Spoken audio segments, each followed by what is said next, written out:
Common नहीं, uniform civil code, समान civil संहिता।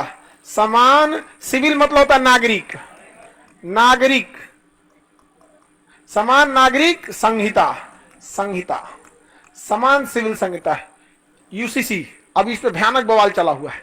देखिए, संहिता का मतलब होता है कानून, कोड का अर्थ होता है कानून, कोड ऑफ कंडक्ट, किसी चीज को सुचारू रूप से चलाने का एक कानून। सब लोगों का अपना एक कोड ऑफ कंडक्ट होता है। जब आप अधिकारी बन जाइएगा तो आपको एक ज्वाइनिंग के बाद कोड ऑफ कंडक्ट दिया जाएगा, ये काम आप कर सकते हैं, ये नहीं कर सकते।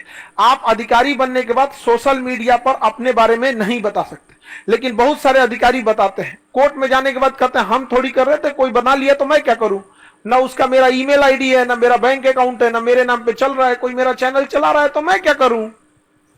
क्योंकि पढ़ लिख के तो वो कानून का जानकार हो ही जाता है।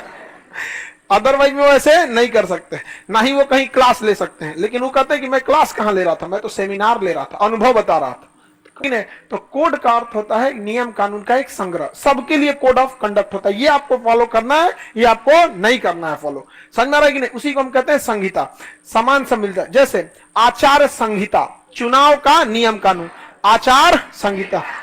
सजा, अपराधियों को सजा देने के लिए दंड संहिता, इंडियन पिनल कोड, भारतीय दंड संहिता, उर्दू में ताजीराते हिंद। आप फिल्म में देखते हो ताजीराते हिंद दफा 302 के तहत आपको मुलजिम करार दिया जाता है और आपको उम्र कैद की सजा सुनाई जाती है। फांसी सुना दे, फांसी की सजा सुनाई जाती है। समान दंड संहिता का मतलब सजा देने का कानून, आचार संहिता मतलब चुनाव का कानून, कोड ऑफ कंडक्ट नौकरी करने का कानून। उसी तरह नागरिक संहिता यानी सिविल संहिता। ए बकलिया, तुम कौन सी जल्लाद कोई चीज से देख रही है। नागरिक संहिता का अर्थ होता है शादी ब्याह तथा वसीयत का कानून। इसमें मुख्य रूप से 3 चीजों को शामिल किया जाएगा। शादी और विवाह एक ही चीज होता है। हिंदी, उर्दू में शादी, हिंदी में विवाह, विवाह, तलाक और वसीयत, इन 3 चीजों को मेनली इसमें शामिल किया जाएगा। अभी क्या है कि लॉर्ड कॉर्नवालिस के समय हिंदू के लिए अलग था, मुस्लिम के लिए अलग था। समझ में आ गया कि नहीं आ गया। तो मुसलमानों में रीतियां सबकी अलग रहेंगी। कोई 7 फेरे लेगा तो कोई कबूल है बोलेगा, रीतियां सबकी अलग अलग हो, लेकिन कुछ कानून हो जो सबके लिए सेम हो। जैसे पॉलीगेमी ना हो, एक व्यक्ति एक से ज्यादा विवाह न करे, यह सबके लिए हो जाएगा। अभी क्या है कि इस्लाम धर्म में 2 शादियां करना मतलब इजी है। समझ में आ गया कि नहीं। बाकी धर्म में भी लोग शादियां कर लेते हैं, तो उनमें थोड़ा सा एक्सेप्टेंस थोड़ा सा कम है।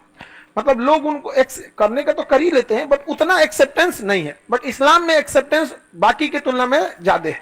हालांकि ऐसा नहीं है कि 100% मुस्लिम ही एक से ज्यादा शादी करेंगे, या ऐसा भी नहीं है कि अन्य धर्म के लोग एक से ज्यादा शादी नहीं करते हैं। बहुत सेलिब्रिटी या बड़े बड़े लोग आपको एग्जाम्पल में जब मिल सकते हैं, तो एक धरातल लेवल पे तो संख्या और भी बढ़ सकती है। लेकिन इस चीज को दूर करने के लिए समान सिविल संहिता लाने की बात है। तो अब इससे क्या होगा कि शादी के नियम कानून एक ही रहेंगे, कि सबको एक ही शादी करनी है, और साथ ही शादी तोड़ने के लिए भी कानून एक ही रहेगा कि आपको प्रूफ देना पड़ेगा कि आप इसके साथ जीवन नहीं बिता सकते। ऐसा नहीं है कि तलाक तलाक बोले खत्म कहानी हो गया, नहीं, कभी ऐसा होगा ही नहीं, ना ही हिंदू में और ना ही मुसलमान। समझ आ गया कि नहीं आ गया। इसके लिए आपको कोर्ट का रास्ता अपनाना पड़ेगा। जैसे किसी अपराधी को सजा सुनाने के लिए कोर्ट का सहारा लेते हैं, वैसे ही समझ जाइए कि अब आपको खत्म करना है तो आपको कोर्ट का सहारा लेना पड़ेगा। बहुत सारे लोग इससे सहारा लेते हैं कोर्ट का और इजीली सेपरेट हो जाते हैं। बड़े बड़े सेलिब्रिटी लोग में, बड़े बड़े लोगों में बड़ा आराम से विवाह अलग हो जाता है। कोर्ट में एक अर्जी डालते हैं, 6 महीने की तारीख पड़ती है, जज पूछते हैं, फिर कहते हैं कि 6 महीने आप लोग अलग रह के देख लीजिए। हो सकता है कि आप लोग आवेश में आके घुसिया गए होंगे एक दूसरे से, फिर आपका ये डिसीजन हो रहा होगा। नहीं तो अगर ठीक है तो फिर कोर्ट उन्हें प्रूव करने के बाद देख देती है क्या पे। तो अभी क्या है कि हर धर्मों में अलग अलग है, किसी धर्म में इजी है, किसी धर्म में कठिन है। हालांकि एक से ज्यादा शादियां भारत में अभी भी कुरीति के तौर पे देखी जाती है। अभी भी ये भारत की ऐसी संस्कृति है कि किसी की एक से ज्यादा शादी सेम टाइम पे, अगर किसी की पत्नी या पति नहीं है और वो शादी करता है, तो इसे कुरीति के रूप में नहीं देखा जाता। लेकिन एट ए टाइम एक को जिंदा रहते देखा जाता है, तो वो किसी भी धर्म में शादी कर ले, इजीली एक्सेप्टेबल हो या ना हो, लेकिन समाज उसको एक कुरीति के तौर पे देखता है। और ये प्रथा भारत में धीरे धीरे स्वतः ही खत्म हो रही है, लेकिन नियम बन जाएगा तो उसकी खत्म होने की रफ्तार बहुत तेज हो जाएगी, और जो 10 साल बाद खत्म होना था शायद 2 साल बाद ही खत्म हो जाए। समझ में आ गया कि नहीं आ गया? तो इसलिए सरकार इस पर कानून ला रही है, किसी को कोई दिक्कत नहीं। शादी के लिए नियम हो जाएगा कि एक ही शादी करनी है, आपका मन आप 7 फेरा लीजिए, आप किसी भी तरह से शादी करना है, आपका मन आप चांद पे जाके ब्याह कीजिए, कोई उससे बहस नहीं है, ठीक है। लेकिन शादी एक, कई कई को डेस्टिनेशन मैरिज करता है सब। समझ आ गया कि नहीं आ गया?